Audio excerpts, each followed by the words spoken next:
ஐயா, நயினார் நாகேந்திரனுக்கும் ஓபிஎஸ் அவர்களுக்கும் அக்கப்போர் போயிட்டு இருக்கு. இதுல ஓபிஎஸ் அவர்கள் ஆதாரத்தை இப்ப காட்டியிருக்கிறார், கவனிச்சிங்களா? மிக முக்கியமான ஒரு டெவலப்மெண்ட் தான். ஏன்னா நான் அவமானப்படுத்தப்பட்டேங்கிறத தாண்டி ப்ரெஸ்ஸை கூப்பிட்டுங்க பாருங்க, நான் அனுப்புனேன் ஃபோனில் மெசேஜ் போட்ட ஆதாரம், தேதியை பாருங்க, என்ன ஏதுன்னு தெரியுதா, அப்புறம் நீங்கள் பாட்டு கேட்குறீங்க அப்படின்னு நயினாருக்கு எதிராக கொந்தளிச்ச வேகத்துக்கு இந்த பக்கம் நயினார் ஃபோனில் இருக்கிறதெல்லாம் ஆதாரமாக எடுத்துக்க முடியாது, இல்லை வேற ஆதாரத்தை கையில் கொடுங்கன்னா எனக்கு வேற என்ன ஆதாரத்தை காட்ட முடியும்? வேற இதுக்கு இதே கேள்வி ரிப்போர்ட்டர்கள் கேட்டதுக்கு தான் இல்லை நான் வேலூர் போனோம் அவசரமாக போயிட்டு இருக்கேன்னு நயினாராங்கிறது தப்பித்து போனதிலிருந்தே ஒரு விஷயம் தெரிஞ்சிருச்சு. ஓ பன்னீர்செல்வத்துக்கும் நயினாருக்குமான மோதல் அப்படிங்கிறது வெடிச்சிருச்சு, வெடிக்கிற நிலைமையில இருந்தது, இன்னைக்கு வெடிச்சிருச்சுன்னு தான் பார்க்க வேண்டியிருக்கு. இதுக்கு நயினார் என்ன பதில் சொல்லிட முடியும்? ஏன்னா இப்போ ஒட்டுமொத்த பிரச்சனை இப்போ எப்படி போயிருக்கு அப்படின்னா, எடப்பாடி பழனிசாமி நிம்மதியாக இருப்பார், ஓபிஎஸ் தனியாக போய் என்னையை திட்டி என்னை அடிப்பார்னு பார்த்தா அந்த அடியை பூரா நம்ம நயினார் நாகேந்திரன் வாங்கிக்கிறாரே, நேராக போய் இப்போ இவங்க ரெண்டு பேரும் சண்டை போட்டுக்கிட்டாங்களேன்னு எடப்பாடி ஒரு பக்கம் சந்தோஷமாக இருப்பார். இது நம்ம ஒரு வகையில் பார்த்தோம் அப்படின்னா ஓபிஎஸ் அவமானப்படுத்தப்பட்டார், தெரிந்தே ஓரங்கட்டப்பட்டாருங்கிறது தெரிஞ்சது தான். இப்போ நயினார் இன்னொரு விஷயம் காலையில் கேட்டார், எனக்கு உள்ளபடியே ஒரு புரியலை என்ன சொல்கிறாரு இவர் அப்படின்னு. ஏன்னா நயினார் சொல்றாரு, எனக்கு கடிதம் எழுதினதா அண்ணன் சொல்றாரு, அந்த கடிதம் இப்போ வரைக்கும் என் கைக்கு கிடைக்கல அப்படின்னு சொல்றாரு. ஓபிஎஸ் இவருக்கு கடிதம் எழுதினதா சொல்லவே இல்லை. பிரதமருக்கு நான் எழுதின கடிதத்தை ஊடகத்துக்கு கொடுத்தேன், அதை பார்த்துட்டு கூட இவர் என்ன கூப்பிட்டுருக்கலாம். ஏன்னா முதல் கிளைமு பிரதமர் 26 வராரு, நான் அப்பாயின்மெண்ட் கேட்டு மூவ் பண்ணேன், எனக்கு கிடைக்கல, பிரதமர் அலுவலகத்தின் மூலமாக தொடர்பு கொள்ள ஏதோ ஒரு வகையில் ட்ரை பண்ண கிடைக்கல. 24ஆம் தேதி நான் 6 முறை ஃபோன் அடிக்கிறேன் நயினார் நாகேந்திரனுக்கு. நயினார் நாகேந்திரன் என் கூட தொடர்ந்து பேசுகிறவர் தான். சட்டமன்றத்தில் இருக்கும்போதோ மற்ற நேரத்திலேயோ 2024 தேர்தலுக்கோ நாங்கள் ஃபோன் நம்பர் 2 பேர்கிட்டையும் இருக்குது, பேசிப்போம், எப்பயுமே தொடர்பில் இருக்கிறவர் தான். ஃபோன் அடித்தா அண்ணன் பண்ணியிருக்காருன்னு ஆப்வியஸாக தெரியும், என் பேரை சேவ் பண்ணியிருக்க போகிறாரு. சேவ் பண்ணிவிட்டு 6 முறை அவர் எடுக்கலை. சரி, ஏதாவது வேலையாக இருந்திருக்கலாம், கட்சி கூட்டத்தில் இருந்திருக்கலாம், அதனால் என்னை கூப்பிடுங்க, நான் அவங்கள பேசணும் அப்படின்னு அவருக்கு நான் ஒரு குறுஞ்செய்தியை போடுறேன். அதை பார்த்துட்டும் நீங்கள் கூப்பிடலன்னும் போது தான் திட்டமிட்டு என்னை கொண்டு போய் பிரதமரை பார்க்க வைக்கக்கூடாதுன்னு தெரிஞ்சே நீங்கள் ஓரங்கட்டுறீங்க, நான் புரிஞ்சுக்கிட்டு நேரடியாக கடிதம் எழுதி மீடியாவுக்கு கொடுத்தேன் அப்படின்னு அவர் சொல்கிறாரு. இல்லை, இதில் இப்போ ஓபிஎஸ் அவர்கள் இந்த கூட்டணி கூட இருக்கிறது அவங்களுக்கு தானே பலம். இப்போ அதிமுக பிஜேபி கூட்டணிக்கு தானே பலம். ஆனால் ஏன் இவர் ஓரங்கட்டப்படுறாரு? ஏன் ஓரங்கட்டப்படுறாருன்னா, இவரை உள்ள கூப்பிட்டு மோடிக்கு பார்க்க போயிருந்தா எடப்பாடி அங்கே இருப்பாராங்கிற கேள்வி வருது இல்லை. எடப்பாடி ஓபிஎஸ்ல ஓபிஎஸ் இப்போ அவங்களுக்கு இருக்கிற ஆப்ஷன், எடப்பாடி இப்போ வரைக்கும் ஓபிஎஸ்ஸை உள்ளே சேர்த்துக்க ஒத்துக்கலை. இபிஎஸ்ஸா ஓபிஎஸ்ஸானா அவங்க என்ன ஆப்ஷனுக்கு போவாங்க? பிஜேபினா பலம் இன்னைக்கு யார் கூட இருக்குன்னு அவங்க பார்த்துட்டு எடப்பாடி கூட தான் போக போகிறாங்க. அதாவது ஒரு அரசியல்வாதி எப்போதும் அவங்களுக்கு அவமானங்களை கூட ஒரு வகையில் சகிச்சுப்பாங்க, ஆனால் உள்ளேயே சேர்க்காம புறக்கணிக்கப்படுறது இருக்குல்ல, அது அவங்க அரசியல் எதிர்காலத்தையே இல்லாமல் ஆக்கிடும், கேள்விக்குறி ஆக்கிடுங்கிற இடத்துல இருந்து ஓபிஎஸ் இந்த முடிவை எடுத்திருக்கிறார்.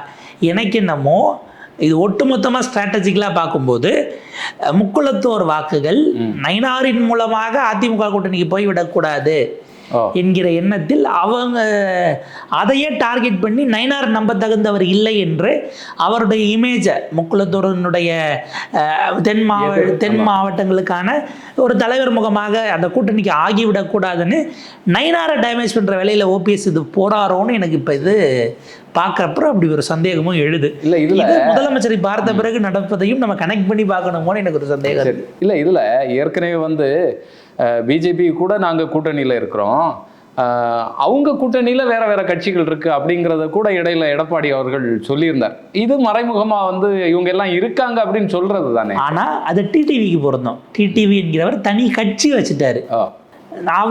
அவர் இன்னைக்கு நான் தான் அதிமுகன்னு கிளைம் பண்ணலை. ஓபிஎஸ் இன்னைக்கு வரைக்கும் கட்சி ஆரம்பிக்கல. அவர் இதில் ஹைலைட் என்ன தெரியுமா? ஓபிஎஸ் என்ன மெசேஜ் அமைச்சிருக்காரு நீங்கள் பாருங்கள், அதுதான் ஹைலைட். ஏன்னா அவர் நம்ம ரிப்போர்ட்டர்ஸ்கிட்டே கேட்கும்போது நீங்கள் இதை பார்த்துருங்க அப்படின்ட்டு போய் அதையும் காட்டுறாரு. அதில் டெக்ஸ்ட் இருக்குது பாருங்கள், honourable AIADMK coordinator mister O Panneerselvam wants to speak with you.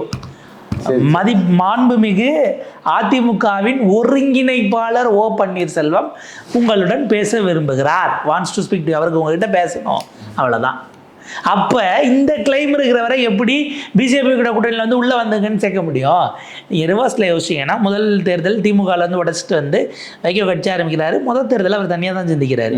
தமாகோட செஞ்சு திமுக கட்சி சேர்க்கு. அடுத்த தேர்தல் அவர் போகும்போது நான் தான் திமுகன்னு கிளைம் பண்ணிட்டு அவர் திமுக கூட கூட்டணிக்கு போகல, அதிமுக என்கிற கட்சியாக திமுகவோட கூட்டணிக்கு அவங்க போகிறாங்கங்கிறத தான் ப்ராக்டிக்கலி பார்த்தா, ப்ராக்டிகலி ஸ்பீக்கிங். ஜிகே வாசன் அவங்க அப்பா மூப்பனார் உடச்சிட்டு வெளியே வராரு. அவர் வரும்போதே காங்கிரஸ், தமிழ் மாநில காங்கிரஸ்னு பார்ட்டியை லான்ச் பண்ணிட்டாரு. அதுக்கு அடுத்த தேர்தலில் காங்கிரஸோட கூட்டணிக்கும் போது சிக்கலாக இல்லை. இன்னைக்கு இந்தியா முழுக்க அப்படி காங்கிரஸ்ல இருந்து தான் இந்தியா முழுக்க நிறைய கட்சிகளுமே எல்லாம் திரும்ப கூட்டணிக்கு போயிருச்சு. ஒரு காலத்தில் மம்தா பானர்ஜி போனதுலேருந்து, சரத்பவார் போனதுலேருந்து எல்லாம் போச்சுன்னு வச்சுக்கோங்களேன். அதாவது இந்திரா காந்திக்கு பிறகு தான் பிரதமராகலாம் என்கிற கனவில் எல்லாம் இருந்து ஓரங்கட்டப்பட்டவங்கிற குற்றச்சாட்டுகளை வச்சு பல விதமான மோசமான விமர்சனங்களை வச்சவங்கெல்லாம் திரும்ப கூட்டணிக்குள்ளே போகிறதுங்கிறது நடக்கும். அப்போ அந்த வகையில் இருந்து பார்க்கும்போது ஓபிஎஸ் தனி கட்சி ஆரம்பித்த பிறகு பாஜகவோடு சேர்ந்து உள்ளே வந்தால் 3 சீட்டு 5 சீட்டு கொடுக்கறதுல எனக்கு சிக்கல் இல்லை. அவர் இன்னைக்கு வரைக்கும் கிளைமை எனக்கு எதிராக போட்ட கேஸ் நடத்திக்கிட்டு இருக்காரு. அந்த கேஸ் சம்மந்தமாக ஹைகோர்ட்டில் நான் இப்போ இதெல்லாம் நடக்குது. இதுக்கு ஒரு 3 நாளைக்கு முன்னாடி வேற ஒரு சிவில் வழக்கு, அதாவது ஓபிஎஸ் ஓபிஎஸ் நீக்கிட்டு, ஓபிஎஸ் நீக்கிறது கூட விஷயம் இல்லை, பொதுச் செயலாளராக எடப்பாடி தேர்ந்தெடுக்கப்பட்டது. அதை சேலஞ்ச் பண்ணி அந்த சட்டத்தை மாற்ற முடியாது, அதாவது இவங்க 2 பேரும் அதுக்கு முன்னாடி திருத்தினதே செல்லாது, திரும்ப இப்படி திருத்திருக்காங்கலாம் கேஸ் போடுறாங்க, சிவில் வழக்காத போது. அதில் இதுக்கு 3 நாளைக்கு முன்னாடி எடப்பாடி தரப்பில் அந்த மனுவை தள்ளுபடி பண்ணணும்னு போடுறாங்க. சிவில் கோர்ட்டில் அப்படிலாம் பெரும்பாலும் அப்படி அதை ஏற்றுக்க மாட்டாங்க. அவங்க இதை தள்ளுபடி பண்ணிடுறாங்க. 2 நாளைக்கு முன்னாடி வரைக்கும் கூட கோர்ட்டுக்கு நான் வக்கீல் அனுப்பி எனக்காக நான் தான் பொதுச் செயலாளர்னு உறுதி பண்ண போராடுறதுக்கு யார் காரணம்? வழக்கு போட்ட ஓபிஎஸ் காரணம். இதை வச்சுக்கிட்டு எப்படி நீங்கள் உள்ளே சேர்க்க முடியும்? ஒன்று அவர் தனி கட்சி ஆரம்பித்த பிறகு எதை வேணால் பார்த்துக்கலாம், இப்போ இருக்க முடியாதுங்கிறது என்னுடைய நீட்சி தான். அவர் தொடர்ந்து திட்டமிட்டு புறக்கணிக்கப்பட்டது. நீ டேட்டுப்படி ஓபிஎஸ்க்கு சரியாக நயினார் பதில் சொல்லாத வரை ஓபிஎஸ் திட்டமிட்டு அவரை ஃபோனை எடுக்காமல் வெளியில் போங்கிறதுக்கு அனுப்பி வச்சதே பாஜக தான் என்கிற இடத்தில், அதாவது அந்த முடிவை எடுப்பதற்கு அவரை தள்ளியது பாஜக என்கிற இடத்திற்கு இது வந்து நிற்கிறது. தமிழிசை கொந்தளிச்சிருக்காங்க. எங்க தலைவரை பத்தி நீங்க எப்படி சொல்லலாம்? சொன்னது தலைவர் பொய் சொல்ல மாட்டாருன்னு சொல்றாங்க. இதுக்கு முன்னாடி இருந்த தலைவருக்கும் நீங்கள் அப்படி தான் சொன்னீங்க. ஆனால் அண்ணாமலை குறித்து பல இடங்களில் ரபடிகள் எல்லாம் முடிச்சு கட்சியில் சேர்க்குறாங்கங்கிற வகையில் பலதையும் பேசிங்கன்னு வச்சுக்கோங்களேன். இல்லை, அது ஒரு கட்சியினுடைய கேடர் அப்படி தான் சொல்ல முடியும். எங்கள் தலைவர் வாயை திறந்தால் பொய்யா சொல்லுவார்னு ஒரு கட்சியினுடைய மூத்த தலைவர்களோ தொண்டர்களோ யாரும் பேச முடியாதுன்னு வச்சுக்கோங்க. அவங்க ஒரு பாஜகவினுடைய காரியகர்த்தாவாக சரியாக பேசியிருக்கிறார்கள். ஆனால் ஓபிஎஸ்க்கு நிதானம் வேணும் அப்படின்னு அவங்க குறிப்பிடுறாங்க. ரொம்ப நிதானம் அப்படின்னா எலெக்ஷனுக்கு 1 வருஷத்துக்கு முன்னாடியே எதுக்கு அவசரமாக எடப்பாடியை பிடிச்சி 3 முறை மீட்டிங் ஹாலில் ஸ்க்ரீனை மாற்றி என்டிஏன்னு போட்டு பிஜேபின்னு போட்டு திரும்ப மறுபடியும் வேற ஒரு தாமரை படத்தை போட்டு அவசரமாக கூட்டு வந்து உட்கார வச்சு தேர்தல் கூட்டணின்னு அறிவித்து அவர் விருப்பம் இல்லாமல் அவர் கையை பிடிச்சி தூக்கி, நீங்கள் அந்த கையை தூக்குற அமித்ஷா கூட்டணி அறிவித்து தூக்குற அந்த இதை பார்த்தீங்க அப்படின்னா இவர் எடப்பாடியினுடைய ஒரு விரலை மட்டும்தான் அமித்ஷா பிடிச்சிட்டு இருப்பார். அவருக்கு அந்த கிரிப்பே இருக்காது. அந்த ஒரு விரலை மட்டும் இவர் இப்படி பற்றிக்கிட்டு கையை தூக்கிட்டு இருந்திருப்பாங்க. அந்த ஃபோட்டோவே நம்ம சமூக வலைதளங்கள் அவ்வளோ வைரலாக இருக்கும். நீங்கள் கையை இணைச்சி அப்படி தூக்கி ஒரு வேகத்தோட தூக்காமல் இது எடப்பாடிக்கு அங்கே பேச வாய்ப்பு தராததே ஒரு செய்தியை சொல்லிச்சுன்னு வச்சுக்கோங்களேன். நீங்கள் நிதானத்தை பற்றி எல்லாம் ஏன் இவ்வளோ வேகம் விட்டோம்னா அவங்க விஜய் கூட போயிடுவாங்களோட இவ்வளவும் பண்ணீங்க. இப்போ இதில் என்னன்னா நாள் கெடு முடிஞ்சு போச்சு. ஆகஸ்ட் 2ஆம் தேதிக்கு பிறகு நான் பேட்டி கொடுப்பேன்னு அண்ணாமலை சொல்லியிருக்காரு. அவர் உள்ள குதிச்சாருன்னா இது இன்னும் சிறப்பா அடுத்தடுத்த பரிணாம வளர்ச்சிக்கு போகும். இல்ல, ஆனா குதிப்பாராங்கிறதே சந்தேகமாட்டில் இருக்கு. இப்ப நான் எலெக்ஷன்ல நிக்கல அப்படிங்கிற தகவல் எல்லாம் நிக்கலன்னு அண்ணாமலை சொல்லல. அண்ணாமலை நிக்க மாட்டார் என்று பாஜகவில் இருக்கக்கூடிய சிலர் ஊடகங்களுக்கு செய்தியை கொடுத்திருக்கிறார்கள் அப்படிங்கிறத பார்க்கணும்னா அது இந்தியா டுடேலேருந்து பலரும் போட்டது சோர்சஸ் தான் போட்டாங்க. கட்சியிலேருந்து யாரோ சொல்லியிருக்காங்கன்னு. அவர் நிற்க மாட்டாருங்கிறத அவருக்கு எதிர் அணி உள்ள பிளான்ட் பண்ணியிருக்கவும் வாய்ப்புகள் கூட இருக்குது. ரொம்ப குறிப்பாக அது அரசியல் ரீதியிலான விமர்சனமாக கூட நீங்கள் எடுத்துக்கலாம். இப்போ புதிதாக பொறுப்பாளர்கள்லாம் நியமித்தாங்க. புஷ்பெல்லாம் துணைத் தலைவரானாங்க போனாங்க இல்லையா? அப்படி பார்க்கும் பொழுது அவரால் ஓரங்கட்டப்பட்ட கடந்த அவருடைய பீரியடில் தலைவர் பீரியடில் ஓரங்கட்டப்பட்டவர்கள் இன்னைக்கு செய்தி தொடர்பாளருக்கு தலைவராக வந்திருக்கிறார் திரு நாராயணன் திருப்பதி அவர்கள். அதாவது நான் சொல்கிறது கட்சிக்குள்ளே அவருடைய செயல்பாடுகள், ஏன்னா அவரை கொண்டு போய் துணைத் தலைவர்கள் ஒருவராக போட்டிருந்தாங்க, 15 பேரில் அவரும் ஒருத்தர் அப்படின்னு தான் போனதில் இருந்தார். செய்தி தொடர்பாளர்கள் அவரை ஹெட்டாக வர அந்த நாளில் இது நடக்குதுன்னு ஒரு ஹேஷியத்துக்கு இவங்கெல்லாம் வேறு முகாம்ங்கிறதுனால கூட அவர் சொன்னாருன்னு இல்லை, அவருடைய ஆதரவாளர்கள் கூட பரப்பி இருக்கலாம், இவருடைய எதிர்த்தரப்பு அவங்க ஆதரவாளர்கள் கூட அப்படின்னு சில செய்தி அந்த நேரத்தில் பேசப்பட்டது. உண்மையோ பொய்யோ, ஒரு அரசியல்வாதி நான் எலெக்ஷனில் நிற்க மாட்டேன்லாம் அப்படியெல்லாம் சொல்ல முடியாது. இல்லை, இப்போ தேசிய அளவுக்கு அவருக்கு பொறுப்பு கொடுத்து கொண்டு போனாலும் பொறுப்பில் என்ன இருக்குது? அங்கேயும் இவர் மட்டும் தனி பொறுப்பாக கிடையாது. இல்லை, 15 பேர் இல்லை, எல்லா மாநிலங்கள்லேருந்து வர ஒருத்தரோட சேர்த்து 28 பேரோட ஒருத்தர், 25 ஒருத்தர் தான் போட போகிறாங்க. ஒருவேளை தேசிய செயலாளர், தேசிய பொதுச் செயலாளர்னு போட்டாலும் கூட அந்த நிலை தான் இருக்கும். 10 நீங்கள் இருக்கிறதுக்கு மாநில பொறுப்பாளர்களாக போடுவாங்க. மாநில பொறுப்பாளர்னு போட்டி இவரை சிக்கிம் அனுப்பி இவர் போய் தாங்க ஜெயிக்க வைக்க போகிறாராங்கிறது இருக்குன்னு வச்சுக்கோங்களேன். அது தேசிய கட்சிகளுடைய கட்டமைப்பிலே அது ஒன்றும் புரியாமல் அவங்க பண்ணுவாங்க. அது மாநிலத்தினுடைய உணர்வுகளை புரிஞ்சுக்காத வரைக்கும் மாநிலத்துக்கு நல்லதுன்னு நம்ம எடுத்துக்கலாம். அப்போ அதுவே பிளான் பண்ணப்பட்டது. அது எடப்பாடி ஒருவேளை கூல் டவுன் பண்ணணும்னு தெரிஞ்சே பண்ணாங்களா அப்படிங்கிற கேள்வி இருக்குது. ஒரு அரசியல்வாதி நீங்கள் தேசிய பொறுப்புன்னு போயிட்டு, ஆனால் உங்களுக்கு உங்கள் ஊரில் ஹோல்டர் இருந்தால் தான் தேசிய பொறுப்பை நீங்கள் தொடர முடியும். இப்போ உதாரணத்துக்கு அவங்க கட்சியில் என்ன பண்ணுவாங்கன்னா, ஒரு ஸ்டேட்டில் நீங்கள் எம்பியாக இருக்கிறவரை மேலே தேசிய பொறுப்புக்கு கொண்டு போகிறாங்க அப்படின்னா, இங்கே எம்பியாக இருந்து அவருக்கு அடுத்த இந்த தலைவர்கள் அங்கே வர்றதுக்கு வாய்ப்பு இல்லாமல் ஒரு மூத்த தலைவர் முட்டுக்கட்டை பண்ணுறாருன்னா தேசிய பொறுப்புங்கிறதே பல நேரத்தில் பனிஷ்மெண்ட்டு தான். ஓ, சரி சரி. நீங்கள் ரிவர்ஸில் யோசிச்சிங்க அப்படின்னா, தேர்தல் முடிகிறது, பாஜக தோல்வி அடைகிறது, பேக் டு பேக்கு, தமிழிசை அவர்களை ஆளுநராக தூக்குறாங்க. அவங்க அதுக்கப்புறம் அங்கே இருந்தாங்கன்னா திரும்பவும் அவங்களுக்கு கொடுக்கவும் முடியாது, ஓரங்கட்டுறதுங்கிறதும் எந்த பொறுப்பும் இல்லாமல் இவ்வளோ நாள் உழைச்சிருக்கிறாங்க, அவங்கள நகர்த்தினாங்க. இதே தான் கடந்த காலத்தில் கெஜ்ரிவால் ஜெயித்த பிறகு 3 முறை முதலமைச்சராக டெல்லியில் இருந்த ஷீலா தீக்ஷித்தை காங்கிரஸ் ஆளுநராக தூக்குச்சு. எல்முருகன் அவர்கள் 2021 தலைமையில் சந்திக்கிறாங்க, காலியாது. அவரை மத்திய இணையமைச்சராக தூக்கிட்டு அந்த இடத்த வெக்கேட் பண்ணுறாங்க. அடுத்து வேற முகத்தை போட்டு வேற ட்ரையல் பார்க்கலான்னு. அந்த மாதிரி அண்ணாமலையை ரிமூவ் பண்ணுறதுக்கு பல நேரங்களில் தேசிய பொறுப்புங்கிறதே பனிஷ்மெண்ட்டாகவும் நீங்கள் எடுத்துக்கலாம், அல்லது அப்புறப்படுத்துறது. கட்சிக்கு இவங்க இதுக்கு வேலை இருந்தால் ஒரு வேலை வேற ஆள் வர்றதை இவங்க செயல்பட விட மாட்டாங்க அப்படிங்கிற வகையில். இப்போ ஆளுநராக போய் சுற்றிட்டு வந்த பிறகு தமிழிசை அவர்களுக்கு அங்கே பெரிய கால் இல்லை. மொத்த தலைவர்கள் ஒருவராக கூப்பிட்டு முன்னாள் தலைவர்கள்னு அந்த கட்சியில் 6 பேர் 7 பேர் இருக்காங்க, அதில் ஒருத்தர் வந்து உட்காந்து போகலாங்கிற அரசியல் இல்லைங்கிற இடம் இருக்குது. ஸோ இது அண்ணாமலை சார்ந்த இல்லை. பட் அண்ணாமலை உள்ளே வந்தால் யாருக்கு ஆதரவாக கருத்து தெரிவிப்பார்? அவர் கருத்தையே தெரிவிக்காமல் மைக்கிட்டே வராமல் இருந்தால் பிஜேபிக்காரங்க சந்தோஷமாக இருப்பாங்க, அதிமுகவும் நிச்சயமாக சந்தோஷமாக இருக்கும். ஆனால் ஓபிஎஸ் இதோடு நிற்பார்னு நமக்கு புரியலை. எனக்கு என்னமோ இது ஒரு ஆர்கெஸ்ட்ரேட்டடான ஒரு கேல்குலேட்டட் அட்டாக்காக தான் இருக்குது. எப்படி பார்த்தாலும் எலெக்ஷன் நேரத்தில் நம்ம எடப்பாடிக்கு எதிராக தான் நியாயம் கேட்க போகிறோம், எடப்பாடி செய்த துரோகங்கள் அப்படின்னு தான் கொண்டு போக போகிறோம். ஆனால் நம்ம இல்லாமல், ஏன்னா இப்போ ஆல்ரெடி டிடிவி என்டிஏல தான் இருக்கார், அவர் ஓபிஎஸ்கே இன்னைக்கு அப்பீல் கொடுத்துருக்காரு, நீங்கள் முடிவை மறுபரிசீலனை பண்ணணும், திரும்ப என்டிஏக்கு வரணும்னு டிடிவி கொடுக்குறாரு. இப்போ டிடிவி நயினார் நாகேந்திரன் அப்படின்னு கொடுத்து எப்படியும் சசிகலா அவர்கள் அதிமுக ரெட்டை இலை தோக்கணும்னு ஓட்டு கேட்க மாட்டாங்க. அவங்க அமைதியாக இருந்தாலும் அது என்டிஏ இல்லை ரெட்டை இலைக்கு வாக்குங்கிற கணக்கு போயிட்டா டிடிவி, சசிகலா, நயினார் நாகேந்திரன் 3 பேர் முக்குலத்தோருடைய தலைவர்களாக முகத்தை காட்டி தென்மண்டலத்தில் வாங்குவதற்கான வாய்ப்பு அப்படிங்கிறது இருக்கிறது. இப்போ ஓபிஎஸ் வந்து நிராகரிச்சாச்சுன்னு சொன்னால் அது இவங்களுக்கு நெகட்டிவாக அமையாது அப்படின்னு சொல்கிறீங்களா? ஏன்னா ஓபிஎஸ் கூட இருந்த 3 எம்எல்ஏக்கள், அவரையும் சேர்த்தா 3 எம்எல்ஏக்கள், அவங்க யாருமே முதலமைச்சர் பார்க்கறதுக்கு போகலையே. அவங்க திரும்ப அங்கே ஜெயிக்கணும்னா அவங்க ரெட்டை இலையை தான் எதிர்பார்க்குறாங்க. ரெட்டை இலை ஓட்டில் தான் அவங்க ஜெயிச்சாங்க 3 பேருமே அப்படிங்கிறது இருக்குது. ரெட்டை இலை இல்லாமல் அங்கே நின்று வைத்திலிங்கமோ மனோஜ் பாண்டியனோ எந்த லெவல் வரைக்கும் போகும், ஜெயிக்கிற அளவுக்கு அந்த ஓட்டு வருமா அவங்களுக்கு தனி செல்வாக்கு இருக்கும். ஜெயலலிதா அவர்கள் காலத்திலிருந்தே அவங்க அங்கே ஜெயிச்சிருக்கிறாங்கனாலும் தனிப்பட்ட செல்வாக்கையும் வளர்த்துருப்பாங்க. ஆனால் ஜெயிக்கக்கூடிய இடத்துக்கு உதவுமா? 4 முனை 5 முனையாக பிரியுது. அன்டெஸ்டடாக வர விஜயனுடைய ஓட்டு எவ்வளோன்னு தெரியாது.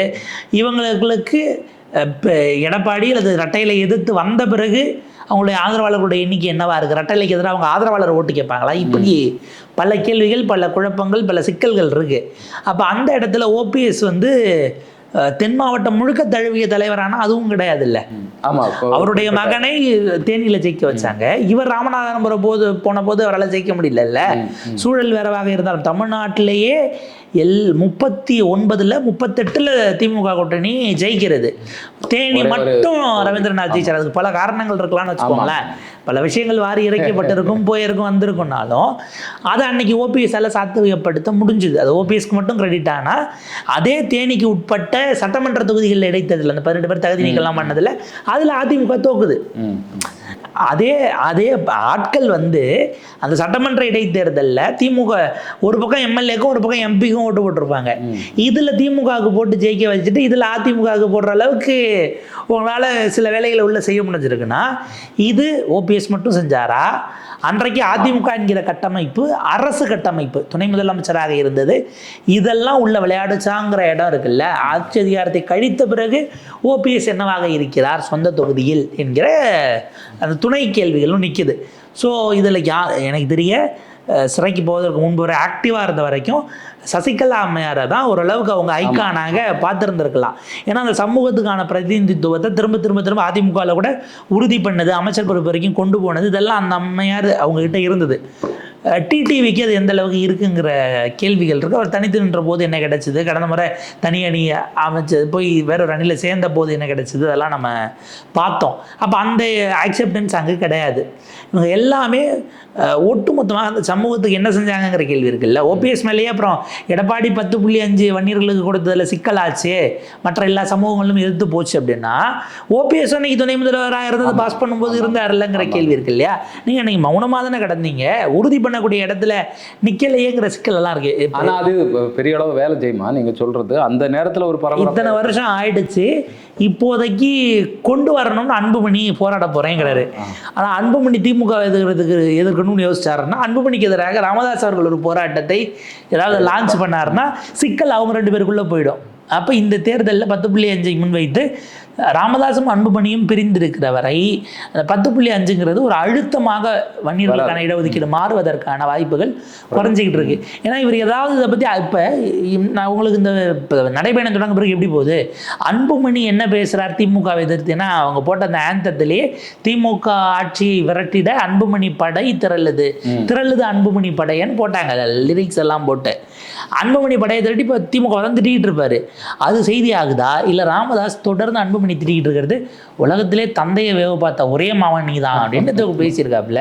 இதுலேருந்து தொடங்கி போகிறதுன்னும் போது இது எல்லாத்துக்கும் ஒரு செகண்ட் கவுண்டர் வச்சுக்கிட்டு வராங்களோங்கிற இடம் இருக்குது. அந்த இடத்துல திமுக கொஞ்சம் கேல்குலேட்டடாக ப்ளே பண்ணுறதாகவும் நம்ம பார்க்க வேண்டியிருக்கு. இல்லை இதில் வந்து நீங்கள் சொல்கிற மாதிரி பார்த்தாச்சுன்னு சொன்னால் இந்த என்டிஏ கூட்டணிக்கு தானே பலவீனமாக வந்துட்டு இருக்கு எல்லா விஷயங்களுமே. என்டிஏ கூட்டணியில் இன்னைக்கு அதிமுக, பாஜக, ஜி.கே. வாசன் 3 பேர் தான் இருக்காங்க, வேற யாரும் இல்லை. மற்ற யாருமே உறுதி இல்லை. மற்ற யாரும் அங்கே உறுதிப்படி இப்போ வரைக்கும் உள்ள சேர்ந்ததாக அதிகாரப்பூர்வ அறிவிப்பு வரல. ஸ்டேட்டஸ்கோ தொடர்ந்து. ஆமாம், இப்போ வந்து ஓபிஎஸ் அவர்களையும் அப்படியே தூக்கி நீங்கள் சொல்கிற மாதிரி கலட்டி விட்டாலும் சின்ன பின்னடைவு ஏற்படத்தானே செய்யும். பின்னடைவு ஏற்படும். ஏன்னா உங்களுக்கு 4 மணியாக ஓட்டு பிரியும் போது 1000 ஓட்டு 500 ஓட்டு தான், ஓட்டு கணக்கு தான் அப்படிங்கிற பாயிண்ட் இருக்கு இல்லையா. தமிழ்நாடு தழுவிய இடங்களில் தொகுதி டிஃப்ரெண்ட் ஆனாலும் ஓபிஎஸ் இதுக்கு பிறகு எவ்வளவு தீவிரமாக எதை மையப்படுத்தி அரசியல் செய்ய போகிறார் என்பதை பொறுத்து எந்த அளவுக்கு அவர் காலி பண்ண போகிறாருங்கிறத நம்ம தெரிஞ்சுக்கலாம்.